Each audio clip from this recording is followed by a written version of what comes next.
Chers amis, bonjour. Nous sommes le lundi 10 juillet 2023. Il est 8h30. Quelques news de l'Arménie, de l'Artsakh et de la diaspora arménienne. Tout d'abord, on commence donc par hier matin. Donc, il y a une nouvelle intéressante. L'arrivée du gaz par le gazoduc Arménie-Artsakh, l'arrivée du gaz à Stepanakert. C'était Artsakh Gaz qui l'avait annoncé. Malheureusement, la vanne qui était ouverte a été fermée quelques heures plus tard par les Azéris, sans doute à hauteur de Chouchi, puisqu'ils ont une vanne électronique où ils peuvent à distance agir sur ce gazoduc. Voilà, donc le gaz a été ouvert et fermé, donc uniquement pour essayer de donner un peu de morale aux Arméniens de l'Artsakh et puis après de démoraliser derrière. Voilà, donc le jeu cynique de Bakou envers les Arméniens, les 120 000 Arméniens de l'Artsakh soumis au blocus depuis plus de 200 jours. Voilà donc le cynisme qui va jusqu'au bout. Donc on essaye de démoraliser cette population arménienne de l'Artsakh de façon à ce qu'elle cède ou elle quitte le territoire, voilà, ou qu'elle soit azérisée ou qu'elle quitte le territoire ancestral. Depuis la nuit des temps, ces terres sont arméniennes et les Arméniens y habitent. Et Aliyev, donc le dictateur Aliyev et l'Azerbaïdjan désirent assimiler ou exterminer même ces Arméniens de l'Artsakh, puisqu'on parle aussi d'épuration ethnique. Yerevan l'a dit à plusieurs fois, donc plusieurs reprises. Il y a un risque fort d'épuration ethnique. Et on sape le moral par le gaz, justement. On ouvre et on referme 1 ou 2 heures après. Donc voilà ce qu'il en est. Alors, notre ville jumelle en Arménie, donc Ichevan, chef-lieu de la province de la région de Tavouche, au nord-est de l'Arménie, qui est frontalière de la Géorgie et de l'Azerbaïdjan, à Ichevan, près d'Ichevan, qui est l'église à Getaovit, près de Ichevan, un village proche. L'église a été bénie, en fait, consacrée donc, dans la région de Tavouche, voilà, par un donateur qui a fait bâtir l'église sur ses propres fonds. Voilà ce qu'en Arménie, il y a aussi des gens généreux. Voilà. Le maire d'Ichevan, Arthur Zagarian, que l'on connaît, hein, donc régulièrement on le voit. Donc on a été à Ichevan donc, il y a peu. Il était plusieurs fois donc, à Valence, voilà, donc il était aussi présent, le maire d'Ichevan, à cette inauguration, à cette consécration de la croix donc, de cette église, voilà, donc avec aussi le responsable du diocèse de la région de Tavouche qui est présent, et puis beaucoup d'ecclésiastiques. Voilà le dynamisme de la nation arménienne, voilà, qui construit encore des églises aux frontières de l'Arménie, parce que Tavouche c'est une région quand même frontalière, surtout avec l'Azerbaïdjan. Voilà, donc bravo à nos amis d'Ichevan, et dont on salue le maire et toute son équipe, et bravo aussi à notre église arménienne qui est toujours là à diffuser cette culture chrétienne de l'Arménie. Euh, voilà, donc violation du cessez-le-feu bien sûr enregistré donc, dans la région de Matouni en Artsakh. Ça a été donc indiqué par les forces russes de défense en fait, hein, des forces russes de paix qui sont en Artsakh. Donc toutes ces violations sont quand même consignées par l'armée russe, mais qui à chaque fois dit on négocie avec les Arméniens et les Azéris pour faire baisser la tension. Or, c'est les Azéris qui sont les provocateurs. Hein, voilà, il faut négocier qu'avec les Azéris. Les Arméniens, de toute façon, ils sont acquis à la cause de la paix, tout simplement. Hein, voilà. Mais bon, Moscou essaye dire de les mettre au même niveau, Arméniens et Azéris, pour dire qu'ils négocient, qu'ils sont là en arbitre, tout simplement. Alors, la France aura un nouvel ambassadeur, je crois que c'est le 21 juillet. Donc voilà, Olivier de Cotigny a été nommé ambassadeur d'Arménie à Yerevan, en Arménie. Donc le décret a été signé par Emmanuel Macron, le président, et puis la ministre des Affaires étrangères, Catherine Colonna. Voilà, oui, il sera en poste à partir du 21 juillet. Avant cela, le diplomate était à Erbil, au Kurdistan irakien. Voilà, donc il va remplacer l'ambassadrice de France en Arménie. Donc retenez son nom, Olivier de Cotigny. Voilà, ça sera c'est le nouvel ambassadeur de France à Yerevan, en Arménie.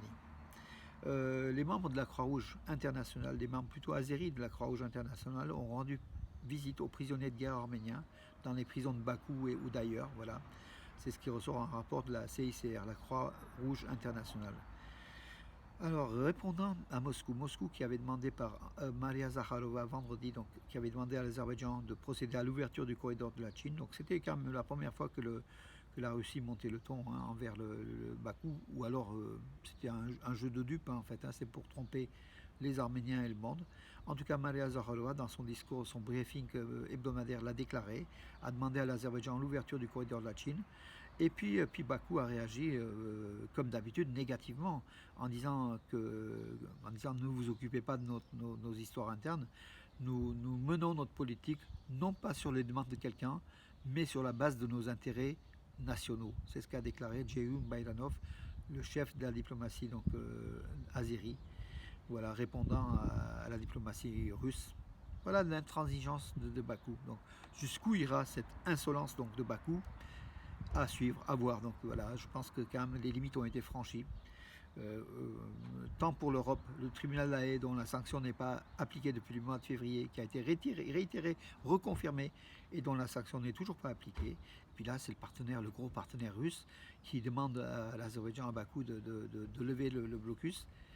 Et pour toute réponse, donc le ministère des Affaires étrangères azérie répond que c'est une affaire qui est liée aux intérêts nationaux de l'Azerbaïdjan. Donc en fait, on n'a pas de leçon à recevoir. Voilà. Donc on n'a pas à vous écouter. C'est ce que dit officiellement. Parce que derrière, toute la diplomatie azérie va faire le maximum pour négocier avec les Russes de toute façon.